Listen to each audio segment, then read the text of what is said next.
Hi guys, it's me Julia and I'm back today with a little review. This is my thoughts on the Nars Pure Radiant Tinted Moisturizer.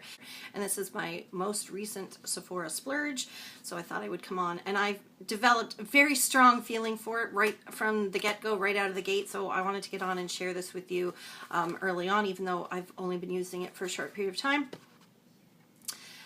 Just to give you a little disclaimer about what I'm looking for, because sometimes I feel when you're watching these reviews, maybe the people don't have the same skin type that you have, or maybe they don't have the same requirements out of a product. So I'm gonna do a disclaimer of what it is my skin type is, like what I'm looking for. So anyway, I am over 40 and I have dry and dehydrated skin. I basically produce no oil whatsoever in my skin. I never get shiny. My skin is very prone to looking dull, looking ashy. I don't have that natural glow, which I guess in some ways is good because it means you can lather on the illuminators and the glowy products and you never look too glowy. But it also means that full coverage makeup and concealer, like foundations and concealers, are usually too dry looking on our skin. I want just kind of a light coverage which gives me an even out skin tone, and I can hide things, you know, more precisely with concealer and things like that, but I'm not looking for a heavy foundation. One of the ones that came up really highly recommended that I felt was at a price point that I was fairly comfortable with was the Nars Pure Radiant Tinted Moisturizer. It was very highly rated. It was very highly rated on Sephora. It scored very highly on online blogs and comparisons and all those kinds of things. So I purchased one. And the shade range, I find it really difficult to do shade matching online because everybody's monitor is slightly different, and maybe their descriptions, maybe the way that they would explain things are different than the way you would explain things. So I went based on the description and the way that the swatch looked online, and then I looked at swatches. And that's the other thing you do. If you see one, you can always go to Google Images and search swatches for people that have swatched on their blogs and things.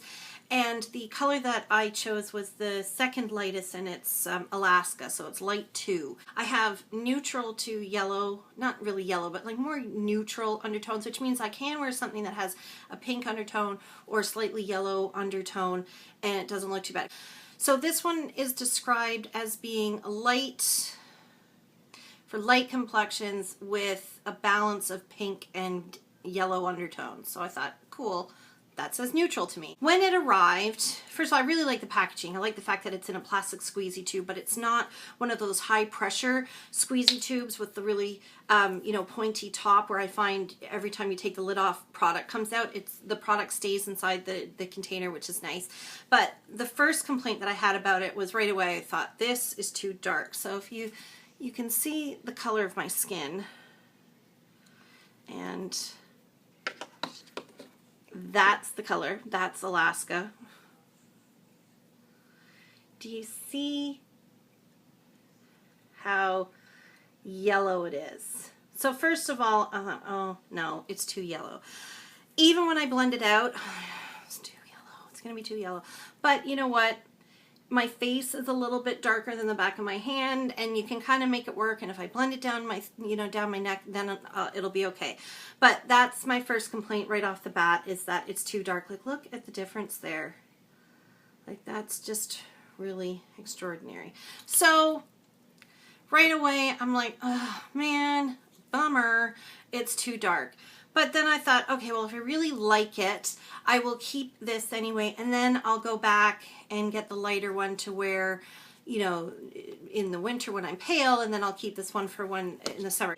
Then I thought, now I'm on the hook for $100 instead of $50. I could return it and just get the other shade. So I could work with that.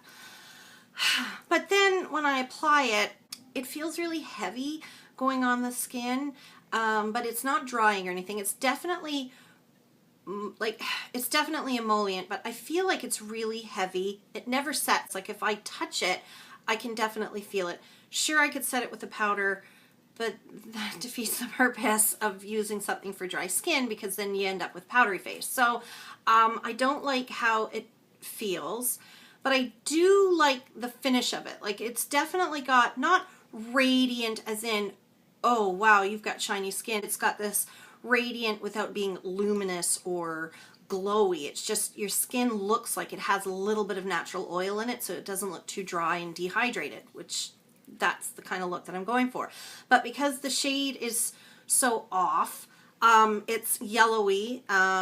It doesn't oxidize really, but it's just so it stays kind of yellowy with my skin all day. And then when it wears off, it means that it's wearing off a little unevenly. So I'll end up with kind of like yellow areas on my face, and I don't like that. And I also feel like it's cakey. It's not powdery or mask-like, but I can see it like along the folds of my nose where it just looks heavy there, and you can actually see it.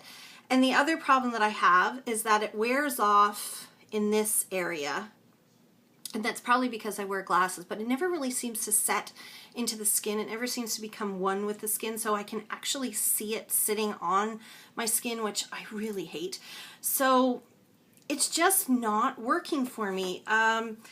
It does, like I said, it does have that nice kind of radiant finish. I think if you had normal skin or, you know, combination skin, you would wear this and set it with a powder and you'd be perfectly happy and it would look lovely. But at the same point in time, it feels heavy, but it also doesn't cover the redness the way that I was hoping that it would. I don't know, maybe my expectations are too high, but when you cost 5 times as much as, you know, my favorite BB cream from the drugstore costs, I expect a lot out of a product. It didn't meet the requirements that I had or the expectations that I had, and I really feel like it's not worth the money because I'm finding so many things with it that I don't like. I don't know, it's kind of like I've got these unrealistic expectations where I'm expecting to put it on and it's going to make me look 10 years younger and cover my rosacea but not look cakey. And I know I got to compromise somewhere, but I don't know, I'm just waiting for that moment.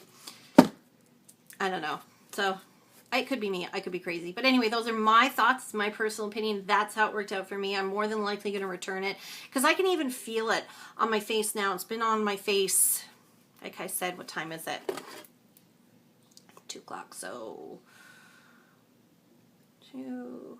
It's been on for 5 hours already, and it just, it's feeling like, ugh. I want to take it off. Stay tuned because I'll be doing more reviews as I try out new products.